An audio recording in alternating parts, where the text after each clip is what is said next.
Samantala, naglabas ng Executive Order No. 56 si Pangulong Bongbong Marcos Jr. para mabawasan ang mga gumagamit ng protocol license plates na lumalabag sa mga batas trapiko. Marami kasing mga government vehicle ang nahuhuli matapos dumaan sa busway. Mula sa 16 na plaka, magiging 14 na opisyal na lamang ng pamahalaan ang maaaring gumamit ng protocol plates.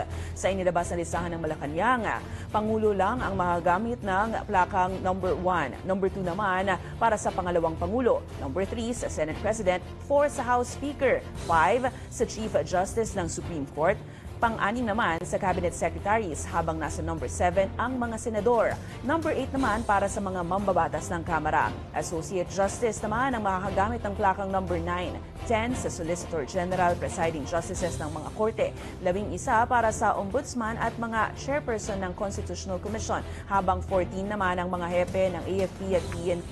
Binigyang diin pa ng Pangulong Marcos na gagamitin lang ang protocol plates sa mga rehistradong sasakyan ng opisyal at kailangan ibalik sa Land Transportation Office kapag nagretiro na o tapos na ang kanilang tour of duty sa pamahalaan.